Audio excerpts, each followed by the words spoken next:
محترم ناظرین السلام علیکم۔ ہم غریب تھے، دو وقت کی روٹی بھی میسر نہیں تھی، ماں کی طبیعت بہت خراب تھی۔ تب ہی میں نے اپنے آفس میں موجود لاکر سے پیسے چرانے کا فیصلہ کر لیا، کیونکہ میرے پاس کوئی اور حل موجود نہیں تھا۔ میں ابھی لاکر سے پیسے نکال کر جیب میں ڈالنے ہی والا تھا جب مجھے اپنے کندھے پر کسی کے ہاتھ کا دباؤ محسوس ہوا۔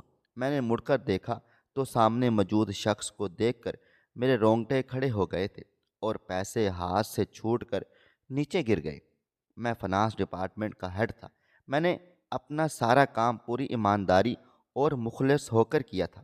آج تک میں نے کوئی ایسی حرکت نہیں کی تھی جس کی وجہ سے مجھے شرمندہ ہونا پڑے۔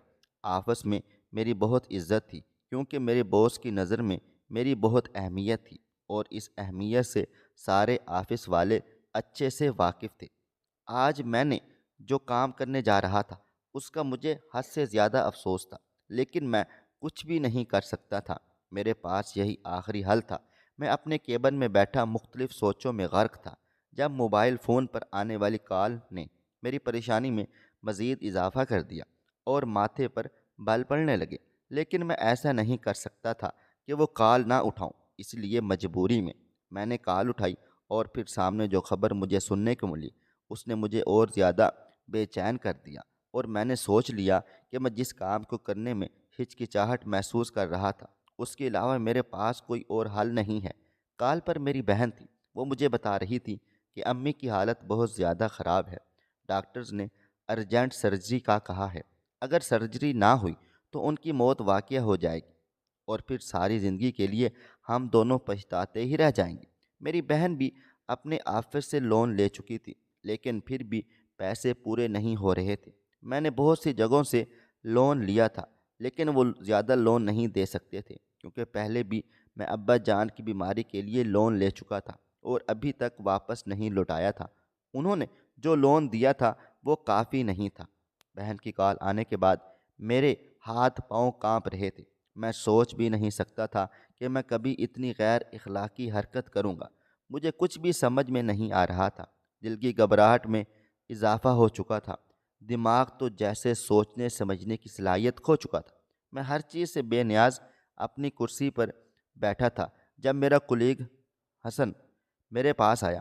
اس نے مجھے پریشان دیکھا تو پوچھنے لگا کہ کیا ہوا ہے۔ پہلے تو میں اسے ٹالتا رہا، لیکن جب اس نے زیادہ تشویش کرنے کی کوشش کی تو میں نے اسے بتا دیا کہ پیسوں کی سخت ضرورت ہے اور باس نے لون دینے سے بھی انکار کر دیا ہے۔ مجھے کچھ سمجھ میں نہیں آ رہا کہ میں کیا کروں۔ تو وہ مجھے کہنے لگا، تم تو فنانس ڈپارٹمنٹ کے ہیڈ ہو، تمہیں کیا ضرورت ہے بھلا دوسروں کے آگے ہاتھ پھیلانے کی؟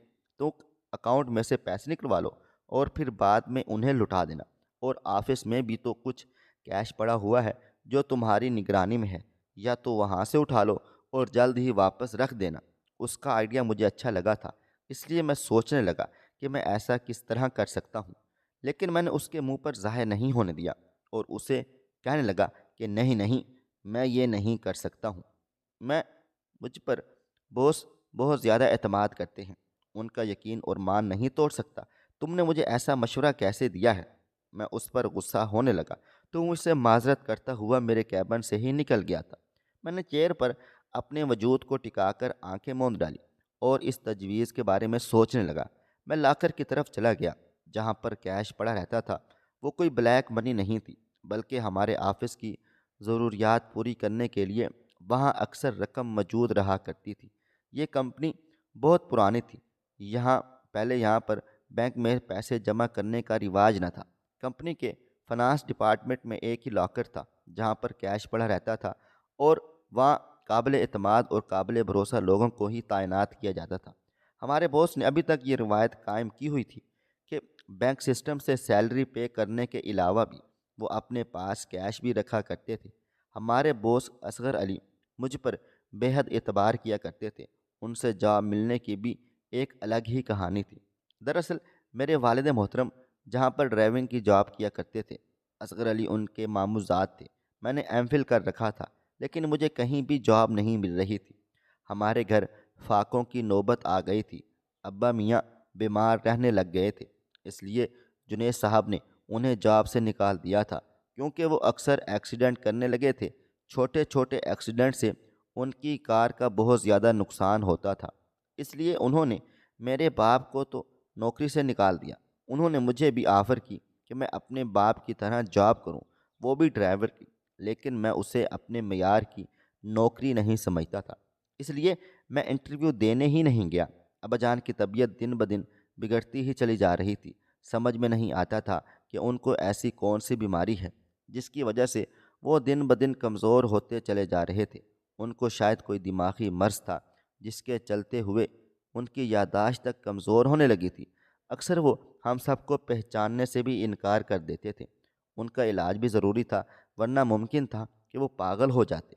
باپ کی یہ حالت دیکھ کر میں نے بینک میں نوکری کے لیے اپلائی کرنے لگا، لیکن کہیں سے بھی کوئی مثبت جواب نہیں آ رہا تھا۔ میں بہت زیادہ پریشان تھا۔ دوستوں سے بھی ادھار لے رکھا تھا، وہ بھی بار بار کال کر کے پیسے مانگ رہے تھے، لیکن مجھے بہت برا محسوس ہوتا تھا۔ وہ میری بے بسی اور غریبی کا مذاق اڑاتے تھے تو دل کٹ کر رہ جاتا، لیکن میں کچھ بھی نہیں کر سکتا تھا۔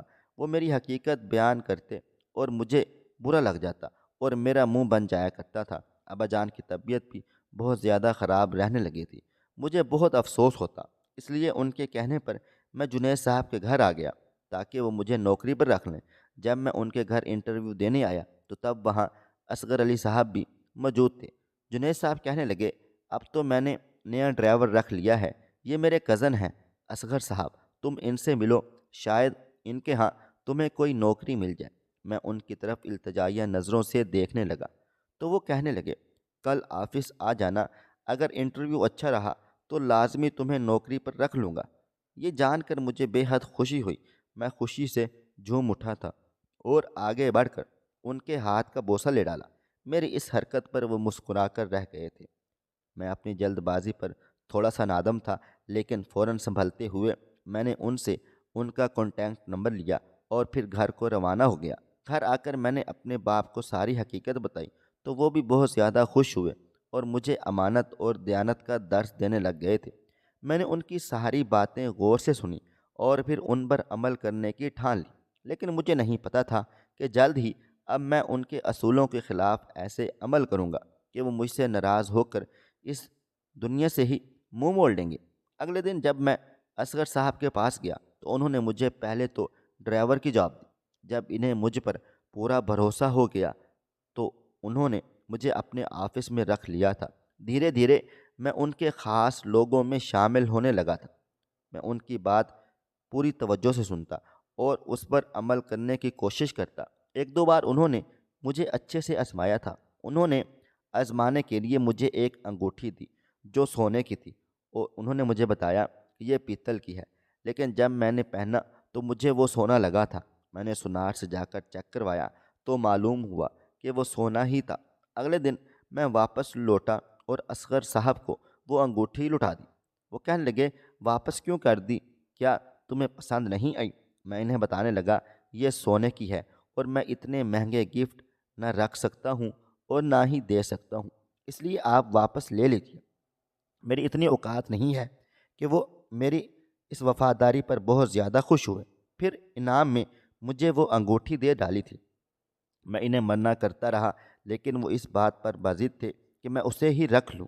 دھیرے دھیرے ان کا بھروسہ مجھ پر اتنا بڑھ گیا تھا کہ ان کا کوئی بھی کام ہوتا وہ میرے ذمے لگا دیتے۔ اکثر فنانس ڈپارٹمنٹ کے سارے کام میں سمجھانے لگے تھے۔ میرے پاس لاکھوں روپے رہتے، لیکن میں نے کبھی بھی اس میں 1 روپیہ تک نہیں اٹھایا تھا اور نہ ہی اپنے ذاتی خرچ کے لیے استعمال کیا۔ میری کوالیفیکیشن اور امانت داری دیکھ کر انہوں نے مجھے ہیڈ بنا دیا۔ اس کے بعد تو اکثر وہ پیسے دے کر ان کا حساب کتاب بھی نہیں لیا کرتے تھے، کیونکہ ان کو معلوم تھا کہ میں اپنے ذاتی خرچ کے لیے اس میں سے 1 روپیہ بھی استعمال نہیں کروں گا۔ وہ مجھ پر اعتبار کرتے تھے، اس لیے لاکھوں روپے کیش مجھے دے دیتے تھے۔ اکثر ان کی بیوی کے زیور سنار یا پھر کسی ڈائمنڈ شاپ سے اٹھانے ہوتے تو مجھے ہی کہا کرتے تھے۔ غرض میں ان کے آفس اور گھر دونوں کے کام کاج کرنے لگا تھا۔ ایک دن ابا میاں کی طبیعت اتنی بگڑی کہ وہ اپنے ہوش و حواس سے بیگانہ ہو گئے اور پاگلوں والی حرکت کرنے لگے تھے۔ بغیر قمیض پہنے وہ گھر سے نکل کے ان کے بدن پر بنیان تک نہیں تھی، نہ پاؤں میں چپل تھی۔ ماں اور بہن انہیں روکتے رہے وہ ایک آدمی کے پیچھے نہیں بھاگ سکتی تھی۔ اماں کے چادر پہننے تک ابا جان گلی سے نکل گئے تھے اور بھاگنے لگے۔ بچوں نے انہیں پاگل تصور کر کے پتھر مارنا شروع کر دیے۔ مجھے بہت برا لگ رہا تھا، لیکن میں کیا ہی کر سکتا تھا۔ میں گھر لوٹ رہا تھا جب ان کو اس حالت میں دیکھا تو وہ مکمل طور پر زخمی ہو چکے تھے۔ میں انہیں ہسپتال لایا۔ ڈاکٹرز نے بتایا کہ انہیں برین ٹیومر بھی ہے، لیکن اس کا علاج ممکن ہے کیونکہ ابھی شک ہے کہ برین ٹیومر ہے۔ مکمل طور پر ڈاکٹر بھی کچھ بھی نہیں کہہ سکتے تھے۔ اسے دوائیوں سے کنٹرول کیا جا سکتا تھا، لیکن دوائیوں کا خرچ بہت زیادہ مہنگا تھا۔ میں نے آفس سے 2 لاکھ کا لون لیا تھا۔ میرے باس کہنے لگے، جب چاہو لٹا دو، تم پر کوئی زور زبردستی نہیں ہے۔ میں تمہیں اپنے بیٹوں کی طرح سمجھتا ہوں، جتنے پیسے چاہیے لے لو۔ تب ہماری کمپنی ٹاپ 10 میں شامل تھی۔ دھیرے دھیرے ہماری کمپنی گرنے لگی اور میں واپس لون نہ لٹا سکا۔ ابا جان وفات پا گئے تھے۔ اماں جان بہت رنجیدہ تھیں اور اسی دوران ان کو دل کی بیماری لگ گئی تھی۔ میری بہن 30 سال کی ہو چکی تھی اور میرے پاس اتنے پیسے نہیں تھے کہ اس کا جہیز بنا سکوں اور اسے رخصت کر سکوں۔ اس لیے وہ اب تک گھر میں بیٹھی ہوئی تھی اور گھر کا خرچ اٹھانے کے لیے ایک ناکام کوشش کر رہی تھی، کیونکہ اس کی تنخواہ محض 20,000 روپے تھی۔ مہنگائی کے اس دور میں 20,000 میں بھلا کیا ملنے والا تھا، لیکن وہ گھر کا زیادہ سے زیادہ خرچ اٹھانے کی کوشش کرتی تاکہ مجھ پر زیادہ بوجھ نہ آئے۔ میری تنخواہ بھی اتنی زیادہ نہیں تھی۔ زیادہ تر تو اماں ابا کی بیماری پر خرچ ہو جایا کرتے تھے۔ ابا جان کے جانے کے بعد اماں کی حالت بھی بہت زیادہ خراب تھی۔ ان کو بار بار ڈاکٹر کے پاس لے جانا پڑتا۔ ڈاکٹر نے آخری حل سرجری بتایا تھا اور میرے پاس اس کے لیے پیسے ہی نہیں تھے۔ میں نے باس سے لون مانگا تو وہ کہنے لگے، ابھی تک تم نے پچھلا ہی نہیں چکایا ہے تو ہم تمہیں دوسرا کیسے دے ڈالیں؟ کمپنی کی حالت اس وقت بہت زیادہ خراب ہے، کہیں سے بھی کوئی پرافٹ نہیں آ رہا۔ مارکیٹ میں بھی ہمارے پروڈکٹ کی ویلیو بہت کم ہو گئی ہے، اس لیے میں تمہیں لون دینے سے قاصر ہوں۔ مجھے ان پر بہت غصہ آیا کیونکہ میں فنانس ڈپارٹمنٹ کا ہیڈ تھا اور سب کچھ جانتا تھا کہ ان کے پاس کتنا پیسہ ہے۔ وہ شاید مجھ سے بچا رہے تھے۔ جب مجھے معلوم ہوا تو مجھے ان کا لحاظ نہیں ہوا اور میں ان سے بدتمیزی کرتے ہوئے اپنے کیبن میں آ بیٹھا تھا۔ تبھی میری بہن کی کال آئی۔ وہ بتا رہی تھی کہ امی جان کی طبیعت بہت خراب ہے۔ اس سے پہلے کہ باس مجھ پر شک کرتے، میں باس کے کمرے میں واپس چلا گیا اور ان سے معافیاں مانگنے لگا۔ ان کی اتنی چاپلوسی کی، میں تو ان کے پیر تک پکڑنے کو تیار تھا۔ انہوں نے مجھے معاف کر دیا اور کہنے لگے، تم پریشان ہو اس لیے ایسی حرکتیں کر رہے ہو، ورنہ میں تمہیں اچھے سے جانتا ہوں، تم ہرگز ایسے نہیں ہو، مجھے معاف کر دو۔ ہم دونوں ایک دوسرے سے معافی مانگنے لگے۔ اس کے بعد باس اپنے گھر چلے گئے کیونکہ انہیں کوئی ارجنٹ کام آ گیا تھا۔ باقی سب لوگ بھی لنچ کے لیے کینٹین جا چکے تھے۔ ڈلیوری بوائے 3 لاکھ روپے مجھے دے کر گیا تھا، وہ سب کیش تھا۔ میں نے سوچ لیا تھا ان پیسوں میں سے ہی ماں کا علاج کرواؤں گا۔ جب میرے پاس پیسے آئیں گے تو میں فوراً سے لٹا دوں گا، کیونکہ میرے ایک دوست نے مجھ سے وعدہ کیا تھا کہ وہ 2 ہفتے کے بعد مجھے 4 لاکھ کی رقم ادا کر دے گا۔ صرف ایک ہفتے کے لیے پیسے چاہیے تھے۔ میری ماں زندگی اور موت کی جنگ لڑ رہی تھی۔ لاکر تک جاتے ہوئے میرے ہاتھ پاؤں کانپ رہے تھے۔ میں بار بار پیچھے مڑ کر دیکھتا اور کیمرے کو چیک کرنے کی کوشش کرتا۔ تبھی قسمت نے میرا ساتھ دیا اور میں بچنے میں کامیاب ہو گیا تھا، کیونکہ لائٹ جا چکی تھی اور ہر طرف اندھیرا چھا گیا تھا۔ جنریٹر بھی نہیں چل رہا تھا اور کیمروں کو کوئی مانیٹر بھی نہیں کر رہا تھا۔ یہ میرے لیے ایک بہترین موقع تھا۔ میں جلدی سے لاکر کے پاس گیا اور پھر وہاں سے 3 لاکھ کی بجائے 5 لاکھ روپے اٹھا لیے اور اپنی جیب میں بھر لیے۔ میں ابھی جیب میں پیسے ڈال کر مڑا ہی تھا جب کسی نے میرے کندھے پر ہاتھ رکھ کر اپنے ہونے کا ثبوت دیا۔ ڈر کے مارے میرا سارا جسم ہولے ہولے کانپ رہا تھا۔ مجھے ایسا محسوس ہوا جیسے میرا جسم گرم ہو چکا ہے۔ مجھے لگا تھا کہ آج میری خیر نہیں ہے، کیونکہ لاکر میں باس کے علاوہ کسی کو بھی آنے کی اجازت نہیں تھی اور باس نے مجھے اجازت دی ہوئی تھی کہ ان کے علاوہ میں لاکر کو کھول سکتا ہوں۔ میں خدا کو بڑی شدت سے یاد کرنے لگا اور دعائیں مانگنے لگا کہ خدا اس بار بچا لے۔ اگلی بار میں ایسا کوئی بھی اقدام کرنے سے پہلے 100 مرتبہ ضرور سوچوں گا۔ مجھے اپنے باپ کے سارے اصول یاد آ رہے تھے جو انہوں نے مجھے سکھائے ہوئے تھے۔ مجھے رونا آ رہا تھا۔ سمجھ میں نہیں آ رہا تھا کہ مڑوں تو جواب کیا دوں۔ یقیناً بوس مجھ پر بھروسہ کرنا پسند نہیں کریں گے، آج تو میری کوئی خیر نہیں۔ لیکن جب میں نے مڑ کر دیکھا تو سامنے موجود شخصیت کو دیکھ کر حیران و پریشان رہ گیا تھا۔ وہ کوئی اور نہیں، احسن تھا۔ اسے اسی طرح لاکر میں دیکھ کر میں حیران رہ گیا تھا۔ میں نے اس سے کہا، تم یہاں؟ وہ کہنے لگا، مجھے باس نے بھیجا ہے، انہیں کچھ رقم چاہیے تھی اور وہ بھی آپ کو بلا رہے تھے۔ میں نے آپ کو یہاں پر دیکھا تو آپ کے پیچھے چلا آیا۔ چلے جلدی چلیں، باس آپ کو بلا رہے ہیں۔ مجھے اس پر بے حد غصہ آ رہا تھا۔ اس نے اس طرح یہاں آ کر مجھے ڈرا ڈالا تھا۔ میری سانسیں تو جیسے ہی تھم نہیں آ رہی تھیں، نہ جانے اب میرے ساتھ کیا سے کیا ہوگا۔ لیکن حسن کو دیکھ کر تھوڑی سی تسلی ہوئی کہ شکر ہے باس نہیں ہے، اگر باس ہوتے تو میں انہیں بھلا کیا جواب دیتا۔ لیکن میں خوف زدہ بھی تھا کہ احسن نے اگر سب کچھ دیکھ لیا ہے تو میرا کیا بنے گا۔ اگر اس نے باس کو بتا دیا پھر مجھے بلیک میل کر کے پیسے نکالنے کی کوشش کرے گا تو یقیناً یہ سارے پیسے جو میں نے اپنی ماں کے علاج کے لیے چوری چھپے لے کر جا رہا تھا وہ پکڑے جائیں گے، اور باس نہ صرف مجھ پر فراڈ اور چوری کا کیس کریں گے بلکہ میری عزت و ناموس بھی جاتی رہے گی۔ میں روب در آواز میں احسن کو کہنے لگا، ہاں ہاں تم جاؤ، میں آ رہا ہوں، اور میری اجازت کے بغیر یہاں تم کیسے آئے؟ وہ کہنے لگا، جلد بازی میں آپ کمرے کو لاک لگانا بھول گئے تھے، کیونکہ کمرہ کھلا ہوا تھا اور میں لاک بھی دیکھ چکا تھا، تو باس کے کہنے پر میں آپ کو بلانے کے لیے آ گیا ہوں۔ میں اس کے لیے بہت زیادہ شرمندہ ہوں اور معافی مانگتا ہوں۔ اس کی آنکھیں اور اس کے چہرے کے تاثرات اس کی کہی باتوں کا ساتھ نہیں دے رہے تھے، اس لیے مجھے یقین ہو گیا کہ وہ مجھے یہاں سے پیسے اٹھاتے ہوئے دیکھ چکا ہے۔ میں نے اس بات پر زیادہ زور نہیں دیا تھا۔ میں سوچنے لگا، جو ہوگا دیکھا جائے گا، فی الحال مجھے باس کے پاس جانا چاہیے۔ میں اسے کہنے لگا، چلو ٹھیک ہے چلتے ہیں، پھر باس کے پاس۔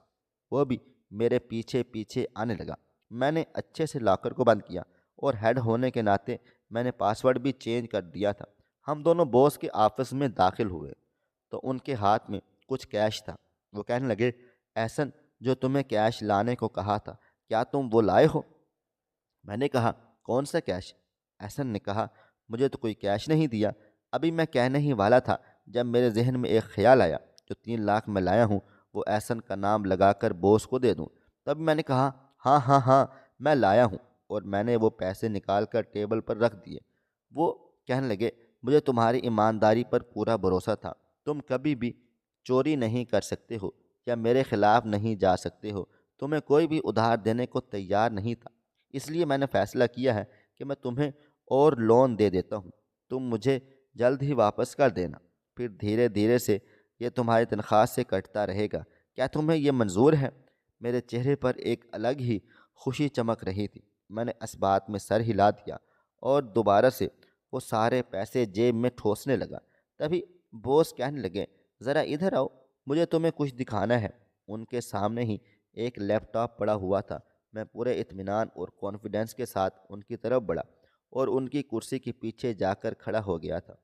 سامنے جو ویڈیو چل رہی تھی اس نے مجھے خوفزدہ کر دیا تھا، کیونکہ لاکر کے اندر ہوئی ہم دونوں کی بات میں صاف ستھرے طور پر سنائی دے رہی تھی، اور جب احسن میرے پاس یہ مشورہ دینے کے لیے آیا وہ ویڈیو بھی میرے ساتھ اٹیچ کی گئی تھی۔ میں جہاں کھڑا تھا وہیں ساکت و جامد ہو گیا اور لیپ ٹاپ پر گھورنے لگا۔ مجھ میں اتنی بھی ہمت نہیں تھی کہ ذرا سی نظر باس کے چہرے یا احسن کے چہرے پر ڈال سکوں۔ مجھے معلوم ہو کہ وہ میرے بارے میں اس ویڈیو کو دیکھنے کے بعد کیا خیالات رکھتے ہیں۔ مجھے پورا یقین تھا کہ وہ مجھے پولیس کے حوالے کر ڈالیں گے۔ میرے ہاتھ پاؤں بری طرح سے کانپ رہے تھے، ماتھے پر پسینے کی ننھی ننھی بوندوں نے میری گھبراہٹ کو واضح طور پر ظاہر کر رہی تھی۔ اس وقت میری حالت بہت عجیب و غریب سی ہو رہی تھی۔ پورے کمرے میں میرے دل کی دھڑکن کا شور سنائی دے رہا تھا۔ میں نے جلدی سے اپنے ہاتھ کو حرکت دی اور شرمندہ سا چہرہ لیے کھڑا ہو گیا تھا۔ باس احسن کو کہنے لگا، تم ایسا کرو، پولیس کو بلا لو، اور یہاں ایک بات کا خاص خیال رکھنا کہ آپس میں اس بارے میں کسی کو بھی پتہ نہ چلے۔ اس نے اتنے عرصے تک ہمارے ہاں ایمانداری سے کام کیا ہے، اس کو اتنا تو صلہ ملنا چاہیے۔ یہ کہتے ہوئے باس اپنے کمرے کی طرف بڑھ گئے تھے۔ میں پیچھے ان کو بلاتا ہی رہ گیا۔ ایسے احسن کے چہرے پر ایک مکارانہ مسکراہٹ تھی، اس کی آنکھیں مجھے کچھ نہ کچھ جتا رہی تھیں۔ وہ میرے قریب آتے ہوئے کہنے لگا، دیکھ لیا نا، تمہیں پہنچا ہی دیا تمہارے انجام تک۔ بوس نے میری پوزیشن تمہیں دی تھی نا، آج دیکھو میں تمہیں پھر اسی مقام پر لے آیا ہوں۔ کہا بھی تھا کہ مجھ سے پنگا مت لو، جیسا میں کہتا ہوں ویسا کرو، لیکن تمہیں کچھ سمجھ نہیں آئی۔ اور دیکھ لیا ایمانداری کا نتیجہ۔ بڑے لیکچر دیا کرتے تھے۔ مجھے یہ کہتے ہوئے وہ زور زور سے ہنسنے لگا۔ مجھے اس پر بے حد غصہ آ رہا تھا۔ دل کیا کہ اس کا گریبان پکڑ کر اسے جھنجھوڑ ڈالوں۔ تبھی وہ پولیس کو کال کرنے لگا۔ میں اسے روکنے لگا۔ جتنے پیسے چاہیے اس کے بدلے میں لے لو، پولیس کو مت بلاؤ، میں یہاں سے چلا جاتا ہوں۔ مجھے ہرگز پولیس اسٹیشن میں نہیں جانا، وہاں تو مجھے چھڑوانے والا بھی کوئی بھی نہیں ہوگا۔ اور دوسرا، میری ماں بہت بیمار ہے، مجھے اس کے علاج کے واسطے ہسپتال جانا ہے، مجھے جانے دو۔ وہ مسلسل میری باتوں کی نفی کر رہا تھا۔ تبھی وہاں پر پولیس آ گئی تھی۔ تب تک ہم دونوں میں ہاتھا پائی شروع ہو چکی تھی۔ میرا بس نہیں چل رہا تھا کہ میں اس کا گلا دبا دوں، لیکن میں بے بس تھا۔ 6 سال سے اس آفس میں کام کر رہا تھا۔ آج ذرا سی بات کی وجہ سے وہاں سے ذلیل و رسوا ہو کر نکالا جا رہا تھا۔ میری آنکھوں سے آنسو بہہ رہے تھے۔ تبھی پولیس نے مجھے ہتھکڑیاں پہنائیں اور گھسیٹتے ہوئے پولیس اسٹیشن لے گئے تھے۔ سبھی لوگ جو آفس میں موجود تھے وہ حیرت زدہ آنکھوں سے مجھے گھورنے لگے۔ وہ سوچ بھی نہیں سکتے تھے کہ میں ایسا بھی کر سکتا ہوں، لیکن ان کو اس بات کی خوشی تھی کہ بوس جتنی میری تعریفیں کیا کرتے تھے، مجھ کو اہمیت دیا کرتے تھے، وہ سب کی سب ضائع ہو گئی ہے، کیونکہ بوس ان سب پر مجھے فوقیت دیا کرتے تھے اور انہیں وہ بالکل بھی پسند نہیں تھا۔ میرے علاوہ سبھی آفس میں بہت زیادہ خوش دکھائی دے رہے تھے۔ میں مڑ کر باس کو دیکھتا رہا تھا اور معافی مانگ رہا تھا، ان سے درخواست بھی کر رہا تھا کہ میں نے ایسا کچھ بھی نہیں کیا ہے، مجھے معاف کر دیجیے، میں آپ کے ساتھ مخلص ہوں۔ لیکن وہ سر جھکائے کھڑے رہے۔ ابھی میں جیل میں قید ہی کیا ہو گیا تھا کہ میری بہن کو پتہ چل گیا مجھے جیل میں بند کر دیا گیا ہے، وہ بھی چوری کے الزام میں۔ وہ بھی سارے کام کاج چھوڑ کر میری طرف بھاگتی ہوئی آ گئی۔ تبھی بتانے لگی، بھیا امی جان کا آپریشن ہو گیا ہے، میں نے کچھ لوگوں سے پیسے ادھار پر لے رکھے تھے، میں نے آپ کو کہا بھی تھا کہ اگر آپ انتظام نہیں کر سکتے تو مجھے بتا دیجیے، میں کہیں سے بھی انتظام کر لوں گی، لیکن آپ ماننے ہی نہیں۔ دیکھیں آج آپ کی وجہ سے ہم اس جیل تک پہنچ گئے ہیں۔ وہ مجھ پر غصہ کرنے لگی۔ اسے میں کہنے لگا، تو کیا ماں کو موت کے منہ میں دھکیل دوں؟ دن بدن وہ بیماری اپنے باہوں میں جگڑتی جا رہی تھی۔ ایک دن وہ ہماری ماں کو ہم سے دور کر دے گی، اور میں بیٹا ہونے کے ناطے کچھ بھی نہیں کر سکا تھا۔ یہ کہہ کر میں روتے ہوئے سلاخوں کو پکڑ کر نیچے بیٹھنے لگا۔ میری بہن نے مجھے اس حالت میں دیکھا تو وہ بھی رونے لگی۔ ہم دونوں کچھ بھی نہیں کر سکتے تھے۔ وہ تو میری بیل بھی نہیں کرا سکتی تھی اور نہ ہی کوئی وکیل ہائر کر سکتی تھی۔ اس کے لیے اس کے پاس اتنے پیسے بھی موجود نہیں تھے۔ وہ سب ماں جان کے علاج پر لگا چکی تھی۔ میری امی جان اب بہتر تھی۔ 6 دن کے بعد جب اسے پتہ چلا کہ اس کا بیٹا جیل میں ہے تو وہ گھر جانے کی بجائے وہ پولیس اسٹیشن آ گئی اور انسپیکٹر سے رو رو کر درخواست کرنے لگی کہ میرے بیٹے کو چھوڑ دیجیے، وہ بے قصور ہے۔ لیکن انسپیکٹر کو باس نے سختی سے آرڈر دیے تھے کہ مجھے بیل نہیں ملنی چاہیے جب تک وہ نہ چاہیں۔ اس لیے انسپیکٹر بیچارہ مجبور تھا، کچھ بھی کہنے کو قاصر تھا۔ ابھی ان دونوں میں بحث ہو رہی تھی کہ جب دور سے بوس آتے دکھائی دیے۔ ان کو اس طرح آتا دیکھ کر میں جلدی سے زمین سے کھڑا ہو گیا تھا۔ تبھی وہ انسپیکٹر سے بات کرنے کے لیے آگے بڑھے تھے۔ میری ماں کا چہرہ دیکھ کر وہ دنگ سے رہ گئے تھے اور جہاں کھڑے تھے وہیں کھڑے کے کھڑے رہ گئے۔ میں نے ان کو اس طرح حیرت زدہ دیکھ کر پریشان ہونے لگا تھا، نہ جانے میری وجہ سے میرے گھر والوں کو کیا کچھ سہنا پڑ رہا ہے۔ تبھی میری ماں اٹھی۔ میرے بوس کو دیکھ کر وہ بھی ایک بار چونک گئی تھی۔ وہ دونوں ایک دوسرے کو دیکھ رہے تھے۔ ان کو ارد گرد کا بھی ہوش نہیں تھا۔ مجھے تجسس ہو رہا تھا کہ آخر بات کیا ہے، کیونکہ میں ان سے بہت زیادہ فاصلے پر موجود تھا۔ وہ مجھے دکھائی تو دے رہا تھے لیکن سنائی کچھ بھی نہیں دے رہا تھا۔ تبھی کانسٹیبل آیا اور اس نے مجھے رہا کر دیا۔ میں اس سے پوچھنے لگا کہ میری بیل کس نے کروائی ہے، تو کہنے لگا اصغر علی نے۔ پوس نے ہم تینوں کو اپنی گاڑی میں بٹھایا اور سارا راستہ خاموشی سے کٹا۔ جب میری ماں گھر کے اندر داخل ہونے کی بجائے میرے بوس کو دیکھنے لگی، مجھے لگا شاید وہ ان کا شکریہ ادا کرنا چاہتی ہیں، لیکن وہ کہنے لگی، آج بھی میرے گھر کے اندر قدم نہیں رکھو گی کیا؟ میری ماں روتے ہوئے گھر کے اندر چلی گئی تھی۔ میرے باس بھی ہم دونوں کے پیچھے ہی چلتے ہوئے گھر کے اندر داخل ہونے لگے۔ میں بہن سے سوال پوچھنے لگا کہ یہ سب کیا ماجرا ہے؟ تم تو وہیں کھڑی ہوئی تھی، آخر بات کیا ہوئی ہے ان دونوں کے میں؟ وہ کہنے لگی گھر چلو تمہیں سب بتاتی ہوں۔ اس کے بعد ہم چاروں گھر میں داخل ہوئے۔ میری ماں روتے ہوئے صوفے پر بیٹھ چکی تھی اور میرے باس بھی ساتھ رکھے صوفے پر بیٹھ گئے تھے۔ وہ کہنے لگے ہاں میں تم سے بے حد ناراض تھا کیونکہ تم نے کام ہی ایسا کیا تھا۔ بھلا کوئی بھائی یہ سب برداشت کر سکتا ہے؟ کیا تم خود کو میری جگہ پر رکھ کر دیکھو، میری بھی انا کا مسئلہ بن گیا تھا جب تم نے اپنے کلاس والے سے شادی کرنے کا فیصلہ کر لیا تھا، وہ جس کے پاس نوکری تک بھی نہیں تھی۔ یہ کہہ کر اصغر علی نے سر جھکانے کی بجائے میری ماں کی آنکھوں میں آنکھیں ڈالتے ہوئے جواب دیا۔ تبھی مجھے اندازہ ہو گیا کہ امی اپنے میکے والوں کا ذکر کیوں نہیں کیا کرتی تھیں، اور میں شدر سا رہ گیا جب مجھے یہ معلوم ہوا کہ وہ میرے سگے ماموں تھے۔ سارے معاملات گڑبڑ ہو رہے تھے، مجھے کچھ بھی سمجھ میں نہیں آ رہا تھا۔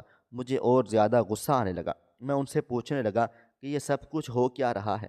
آپ دونوں بتائیں گے؟ کیا میرے لہجے میں غصہ اور حیرت اور بے بسی تھی؟ میں تجسس سے بھرا بیٹھا تھا، لیکن اماں اور ماموں نہ جانے کون سی باتیں کر رہے تھے۔